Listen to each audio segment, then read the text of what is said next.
নজর রাখবো বিভিন্ন জেলার দিকে, কেননা এতদিন পঞ্চায়েত প্রধানদেরকে নিয়ে অনেক কর্মসূচির কথা আপনারা শুনেছেন। আচ্ছা, পঞ্চায়েত প্রধানের পতি অর্থাৎ স্বামীদের নিয়ে কোনো কর্মসূচির কথা শুনেছেন কি?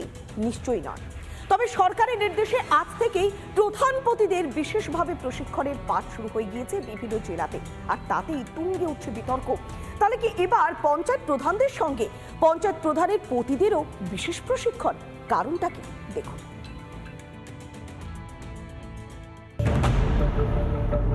পঞ্চায়েত প্রধান মহিলা হলেও পঞ্চায়েতের পাঠ দেওয়া হচ্ছে তাদের স্বামীদের। সরকারের নির্দেশ মেনে চলছে কাজ। জেলায় জেলায় ধরা পড়ছে প্রধান পতিদের প্রশিক্ষণ নেওয়ার ছবি। মহিলা প্রধানের স্বামীদের দেওয়া হবে পঞ্চায়েতের পাঠ, এবং জানিয়ে রীতিমতো কিন্তু সরগরম গোটা রাজ্যের পাশাপাশি জলপাইগুড়ি। কারণ বিরোধীদের অভিযোগ এইটা নাকি নতুন করে এই স্বামীদের বা পুরুষদের আরও এগিয়ে নিয়ে আসা এবং পুরুষদের পাইয়ে দেওয়ার একটা রাজনীতি করা হচ্ছে। স্বামী প্রশিক্ষণ নিয়ে রাখলে ভবিষ্যতে সুবিধা হবে বলে দাবি প্রধান অনিতা রাউত মণ্ডলের। হাজব্যান্ডের যে ট্রেনিংটা হচ্ছে তাদের পক্ষে ভালো, আমি যেটা বলবো সরকার যেটা উদ্যোগ নিয়েছে এবং তাদের অভিজ্ঞতা হবে, ভবিষ্যতে তাদের হলো কাজে লাগবে আর কি। আপনাকে কেন ট্রেনিং দিতে হচ্ছে? ট্রেনিং হচ্ছে ওই মানে হাজব্যান্ড তো প্রধানের হাজব্যান্ড আমি, সেই জন্য সরকার উদ্যোগ নিয়েছে আর কি, যে প্রধানদের হাজব্যান্ডদের ট্রেনিং দেওয়া হবে। পূর্ব মেদিনীপুর জেলায় শুরু হলো জেলার মহিলা গ্রাম পঞ্চায়েত প্রধান এবং তাদের স্বামীদের প্রশিক্ষণ পর্ব। চলবে 10ই ফেব্রুয়ারি পর্যন্ত। মূলত আজ অর্থাৎ 5 তারিখ থেকে আগামী 10 তারিখ পর্যন্ত যে পূর্ব মেদিনীপুর এলাকায় যতগুলি পঞ্চায়েত রয়েছে, সেই গ্রাম পঞ্চায়েতের যারা প্রধান, মূলত যারা পঞ্চায়েত মহিলা প্রধান তাদের এবং পঞ্চায়েত প্রধানের যারা স্বামী তাদের দুজনকেই ট্রেনিং নিতে হবে। নতুন এই সার্কুলারের ফলে রীতিমতো বিতর্ক শুরু হয়েছে।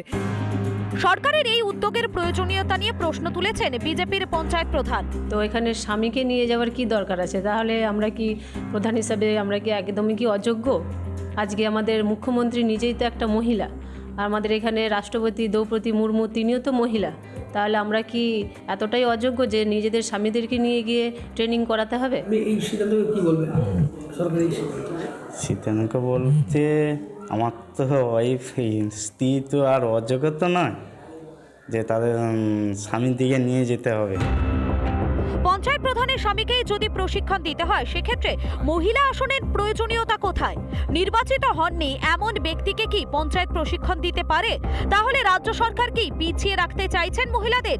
একাধিক প্রশ্নে উত্তাল রাজ্য রাজনীতি।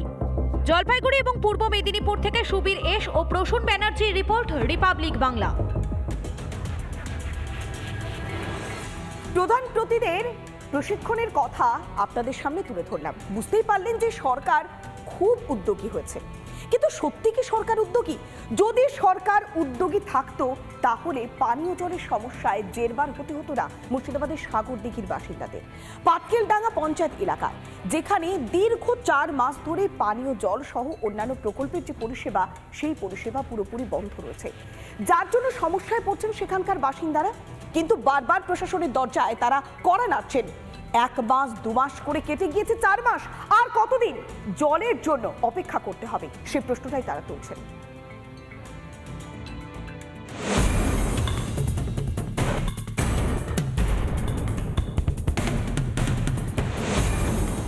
একেবারে অকেজো অবস্থায় পড়ে আছে পানীয় জলের প্রকল্প। এর ফলে ব্যাপক সমস্যার মধ্যে পড়েছে সাধারণ মানুষরা।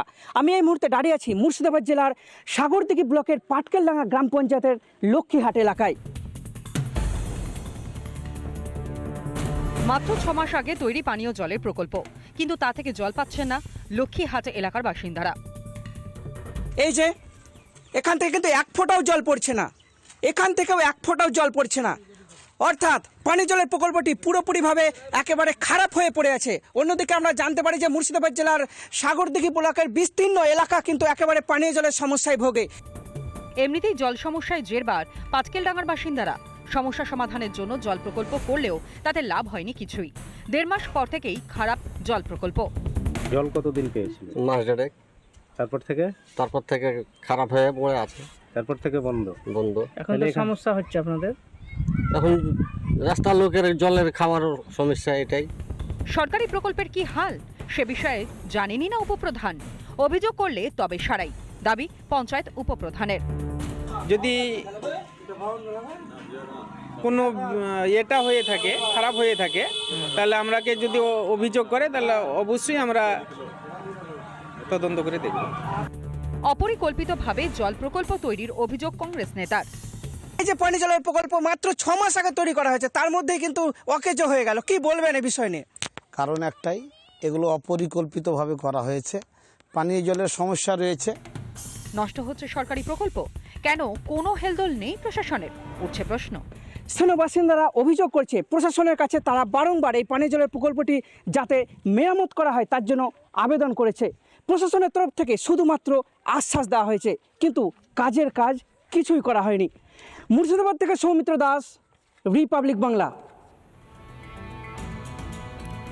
সাগরদিঘিতে জলের সংকট রয়েছে, জলের পরিষেবা পাচ্ছেন না, মুখ থুবড়ে পড়েছে জল প্রকল্প।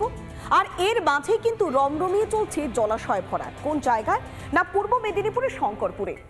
আইন অনুযায়ী রয়েছে, যদি কেউ জলাশয় ভরাট করে সেক্ষেত্রে 5 বছরের কারাদণ্ড, এমনকি জরিমানা।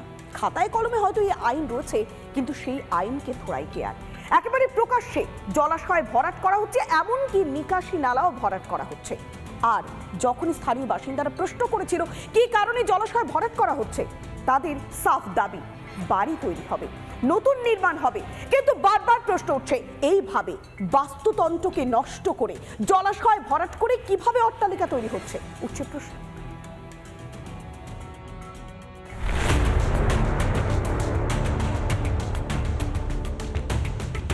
মন্দারমণির শঙ্করপুরে প্রশাসনের নিষেধাজ্ঞাকে বুড়ো আঙুল দেখিয়ে চলছে জলাভূমি ভরাট। এই যে মেরিন ড্রাইভ, সেই মেরিন ড্রাইভ থেকে মাত্র 100 মিটার দূরত্বে মাটি মাফিয়াদের চক্রে কিন্তু এই জলকে কিন্তু সেঁচে ফেলা হচ্ছে। একের পর এক কিন্তু জলাভূমি ভরাট করা চলছে। সুপরিকল্পিতভাবে জল সেচে বোঝানো হচ্ছে জলাশয়, বন্ধ করা হচ্ছে নিকাশি নালাও। পাশে রয়েছে জলাভূমি, আর এইখানে চলছে মাটি ভরাটের কাজ। একের পর এক ট্রাক্টর এসে কিন্তু এই জায়গায় মাটিগুলোকে ভরাট করে দেওয়া হচ্ছে, এবং পাশেই রয়েছে দেখো জলাভূমি। এবং আরেকটা জিনিস তোমাকে দেখানোর চেষ্টা করবো, যে সরকারি খুঁটি, এই সরকারি খুঁটি দেখছো, এই সরকারি খুঁটিকে তুলে দেওয়া হচ্ছে। এই যে জল নিকাশি নালা, তাকে কিন্তু কার্যত বন্ধ করে দেওয়া হচ্ছে, এবং তারপরে মাটি ফিল আপ করা হচ্ছে একের পর এক জায়গা। গাড়ি করে মাটি এনে রাতের অন্ধকারে পুকুর ভরাট।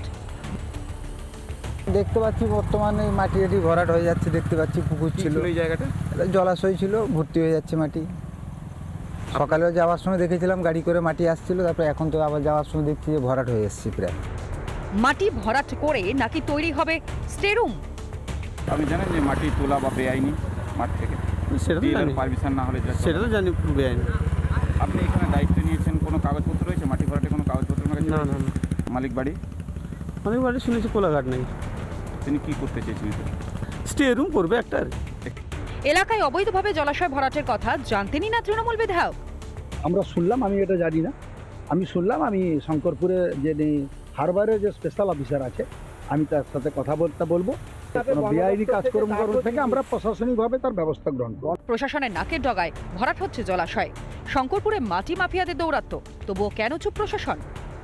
দেখা যাচ্ছে একের পর এক কিন্তু এই জলাভূমিকে সেঁচে ফেলে এই জায়গাগুলোকে ভরাট করে ফেলা হচ্ছে প্রশাসনের নাকের ডগায়। কবে প্রশাসনের হুঁশ ফিরবে তা নিয়ে কিন্তু ইতিমধ্যে প্রশ্নচিহ্ন দাঁড়িয়েছে। পূর্ব মেদিনীপুর শঙ্করপুর থেকে বিশ্বনাথ পণ্ডা, রিপাবলিক বাংলা।